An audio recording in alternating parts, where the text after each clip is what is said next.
আসসালামু আলাইকুম। দূরের কাছে যে যেখানে বসে এই মুহূর্তে ভিডিওটা দেখছেন তাদের সবাইকে মাহফুজা কিচেন ভিডিওতে ওয়েলকাম। আজ খুলনার ঐতিহ্যবাহী চুই ঝাল গরুর গোশত রান্না করব। দেখুন কতটা লোভনীয় হয়েছে, অসম্ভব মজা হয়েছে। এটা এরকম মাখো মাখো ভুনা ভুনাই হয়। অসম্ভব মজার এই চুই ঝালটা যারা এখন ট্রাই করেন নাই, আমি বলবো একবার হলেও ট্রাই করেন। একদম ভিন্ন টেস্ট, ভিন্ন একটা রেসিপি, মানে মনে থাকার মতো একটা রেসিপি। আমরা যেমন চট্টগ্রামের ঐতিহ্যবাহী মেজবানি গরুর মাংসটা, বগুড়ার আলু ঘাটিটা, এগুলো মনে রাখার মতো, ঠিক এরকমই এতটা মজার এরকম চুই ঝাল মাংসটা। এটা সব ধরনের মাংস দিয়ে করা যায়, খাসি, গরু, মুরগি। তা আমি তো আজকে গরুর মাংস দিয়েই করলাম। তা আমি কীভাবে আজকে এই চুই ঝালটা করেছি সেটাই আপনাদের সাথে আজকে শেয়ার করব। আমরা মূল রান্নায় চলে যাই।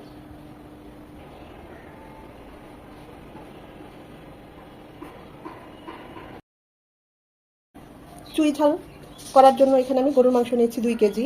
ভালোভাবে ধুয়ে একটু বড় বড় সাইজ করে কেটে নিয়েছি। চুই ঝালের পিসগুলো একটু বড় বড় হলেই ভালো হয়। এখানে চর্বি মাংস, সলিড মাংস, হাড় কমই, মানে সব ধরনের মাংস আছে, তবে সলিড মাংসটাই বেশি আছে। চুই ঝালে সলিড মাংসটা একটু বেশি যায় ভালো। লাগছে দেশি রসুন, চাইলে যে কোনো রসুন দিতে পারেন, হাতের কাছে থাকলে দিবেন, না থাকলে নেই। তবে দেশি রসুনটা ফ্লেভার টেস্ট দুটোই খুব ভালো আসে। খুব ভালোভাবে ধুয়ে আমি ক্লিন করে নিয়েছি। আর যেটা লাগছে এই সেই চুই ঝাল। এটা একটা লতানো গাছ, কিন্তু লতানো গাছ হলেও বেশ মোটা হয়। এটা খুলনার অঞ্চলে বেশি পাওয়া যায়। এর ফ্লেভারটা খুব ভালো, দেখতে অনেক শক্ত, কিন্তু ভিতরটা খুব একটা শক্ত না। এখন এই চুই ঝালটাই গরুর মাংসে বা মুরগি রান্না করেন বা খাসি যাই রান্না করেন, এর বিশেষত্ব এটাই। এখন এটা আমি ছিলে নেব। ছিলে উপরের খোসাটা ছাড়িয়ে নিতে হবে। চুই ঝালটাকে এরকম ছাল ছিলে এরকম একটু মোটা মোটা করে কেটে নেবেন। তা না হলে যখন সেদ্ধ হবে এটা কিন্তু পরে গলে যাবে। এটা মনে হয় অনেক শক্ত, কিন্তু না, একদম অনেকটাই সফট। এটা মূলত অনেকে ভাবে ঝাল, আসলে ঝাল না। এটা যখন কুক হয়ে যাবে, রান্নার পর যখন মুখে চুষে নেবেন, চিবিয়ে নেবেন, তখন একটা হালকা ঝাঁঝালো একটা ফ্লেভার এবং ঝাল ক্রিয়েট হয়। এছাড়া এর থেকে কোনো ঝাল এক্সট্রা বের হয় না, বা এটা তেমন ঝাল না। তবে এই ফ্লেভারটা আরও ঝাঁঝালো, একটু হালকা ঝাঁঝালো যে রসটা, এর জন্য এর নাম চুই ঝাল। এটা আমি সবটা থেকে নিয়েছি 100 গ্রাম, আমার থেকে 129 টাকা নিয়েছে। আপনারা স্বপ্নে গেলে এই চুই ঝালটা পাবেন। এছাড়া অন্য জায়গায় হয়তো পাওয়া যায়, আমি স্বপ্ন থেকে নিয়েছি। মূলত এটার জন্য এর রান্নাটা বিশেষত্ব। এই চুই ঝালটা দিয়ে খাসি, মুরগি, গরুর মাংস যেটাই রান্না করেন সেটাই একদম স্পেশাল, আসলেও খুব ভালো হয়। তো চলুন আমরা এখন রান্নায় চলে যাই। প্যানে দিয়ে দিচ্ছি 1 কাপ পরিমাণ সয়াবিন তেল। চুই ঝালে তেলের পরিমাণটা একটু বেশিই যাবে। 3টা তেজপাতা, 3 টুকরো দারচিনি, 6-7টা সাদা এলাচ থেতো করে দিয়েছি, এতে করে সুগন্ধটা বের হয়ে আসবে। 7-8টা লবঙ্গ, সাদা কালো গোলমরিচ 10-12টা। গোটা মশলাগুলো 1 মিনিট ভাজবো, এতে করে সুন্দর একটা অ্যারোমা চলে আসবে। 1 কাপ পেঁয়াজ কুচি। চুই ঝালে আমরা যে রেগুলার মশলা ব্যবহার করি মাংসে, মুরগি বা গরু বা খাসিতে, রেগুলার যে মশলাগুলো এটাই ব্যবহার করা হয়। এছাড়া এক্সট্রা অন্য কোনো মশলা ব্যবহার করা হয় না। আর অথেন্টিক যে চুই ঝাল সেখানে পেঁয়াজটা ব্যবহার করা হয় না। আমি করছি, আমার কাছে মনে হয় পেঁয়াজটা দিলে টেস্ট আরেকটু বাড়ে। আপনারা চাইলে পেঁয়াজটা স্কিপও করতে পারেন, আবার চাইলে দিতেও পারেন। আমি দিলাম, পেঁয়াজটা নরম হবে। পেঁয়াজটা এরকম বেরেস্তার মতো হয়ে যাবে, একদম পুরোপুরি ভেরেস্তা করবো না, দেখতেই পাচ্ছেন। কিছুটা ভেরেস্তা, কিছুটা হালকা এরকম থাকবে। এটা কুক হতে হতে ভেরেস্তার আকারে হবে। এই পর্যায়ে দিয়ে দিব আদা রসুনের পেস্ট। আমি এখানে 3 চামচ উঁচু করে আদা রসুন দিয়ে দিলাম। আরও 1 চামচ দিলাম, 4 চামচ। আদা রসুনটাকে 1 মিনিট ভেজে নেব, যেন আদার ঝাঁঝালো গন্ধটা চলে যায়। আদা রসুনটাকে 1 মিনিট ভেজে নেওয়ার পর এখানে 2.5 চামচ মরিচ বাটা, একটু গরম পানি দিয়ে শুকনো মরিচ বেটে নিয়েছি। এটাকে এই তেলের মধ্যে 1 মিনিট ভেজে নেব।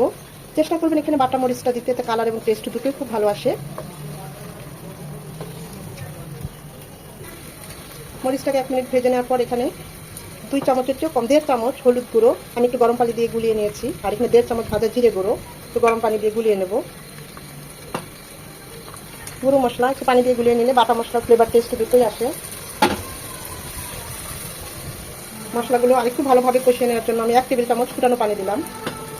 খুব ভালোভাবে মশলাটা কষিয়ে নেব। মশলাটা যত ভালো কষানো হবে রান্নার টেস্ট তত ভালো হবে। মশলাটা কষানো হয়ে গেলে এখন মাংসটা দিয়ে দেব। এই পর্যায়ে দিয়ে দিচ্ছি লবণ। কিছুটা লবণ দিলাম যেন মাংসটা কষানোর সময় লবণটাও মাংসের মধ্যে ঢুকে যায়। পরে যখন আবার একটু ঝোল দেবো, তখন যদি দরকার হয় দেবো, না দরকার হলে নাই। মশলার সাথে মাংসটা কষবে। মাংস থেকে কিছুটা পানিও ছাড়বে।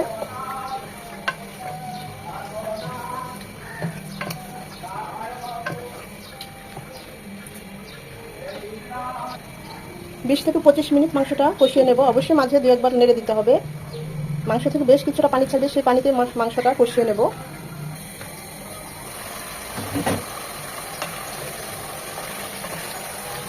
মাংস থেকে বেশ খানিকটা পানি ছেড়েছে। এই পানিতেই মাংসটা আরও 8 থেকে 10 মিনিট কষিয়ে নেব। প্রথমে 8-10 মিনিট কষিয়ে নিয়ে এখন আবারও 8-10 মিনিট কষিয়ে নেব।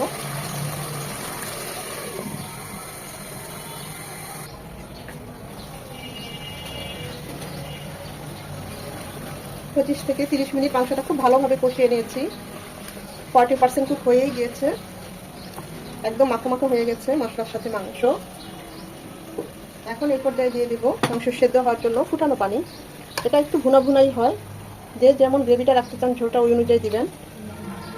মোট কথা মাংসটা সেদ্ধ হয়ে মাখো মাখো হবে, আমি ওই অনুযায়ী 2 কাপ ফুটানো পানি দিলাম।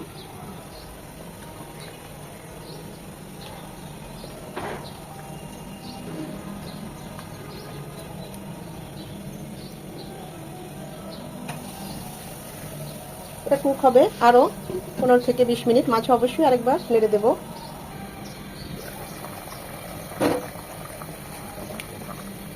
8-10 মিনিট পর যখন এরকম আরও 60 থেকে 70% গরুর মাংসটা সেদ্ধ হয়ে যাবে, 1 চামচ ভাজা জিরে গুঁড়ো, 1 চামচ গরম মশলা গুঁড়ো আর 1/2 চামচ এই যে জয়ফল চৈত্র গুঁড়ো দিয়েছি। সেটা ভিডিওতে উঠেছে কিনা জানি না, ক্যামেরাটা অফ হয়ে গিয়েছিল।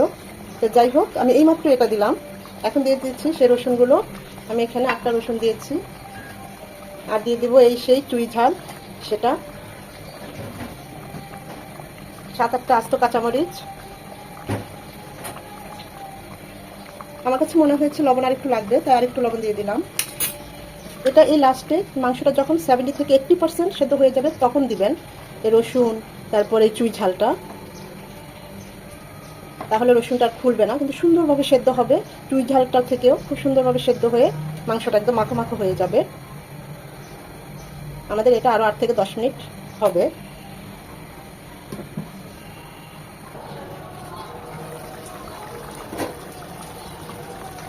এত সুন্দর একটা সুঘ্রাণ চলে এসেছে, বলার মতো না। আমাদের চুই ঝালটা একদম রেডি।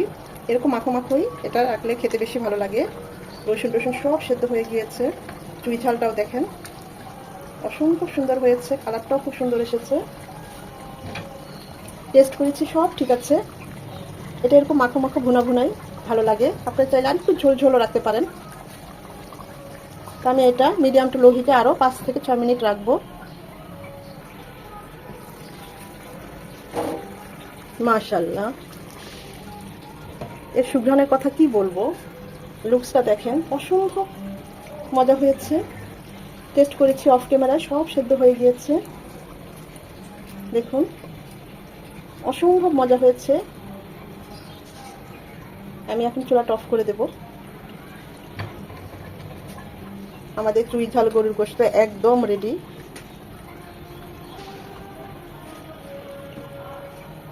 এই চুই ঝালের মূল আকর্ষণই এই চুই ঝাল আর এই রসুন, দেশি রসুন। খুলনার ঐতিহ্যবাহী এই চুই ঝাল গরুর মাংস। এটা মুরগি দিয়ে করা যায়, খাসির মাংস দিয়ে করা যায়।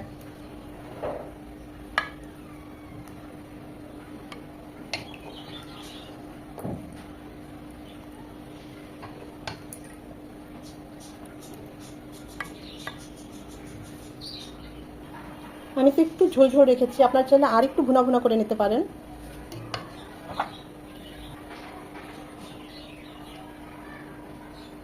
খুলনাবাসীকে অসংখ্য ধন্যবাদ এত মজার একটা রেসিপি আমাদের সাথে শেয়ার করার। ভুল ত্রুটি হয়ে থাকলে অবশ্যই ক্ষমা সুন্দর চোখে দেখবেন। চেষ্টা করেছি একদম ওই অথেন্টিক উপায় করতে, জানি না কতটুকু পেরেছি। অবশ্যই খুলনাবাসী যদি আমার এই ভিডিওটা দেখে থাকেন অবশ্যই গঠনমূলক কমেন্ট করে যাবেন। আশা করি ভিডিওটা ভালো লেগেছে। যদি ভালো লেগে থাকে লাইক কমেন্ট শেয়ার করে দিবেন। আর এইভাবে যদি রান্না করেন অবশ্যই আমাকে কমেন্ট করে জানাবেন। সময় নিয়ে যারা এতক্ষণ এই ভিডিওটা দেখেছেন তাদের সবাইকে আন্তরিক ধন্যবাদ।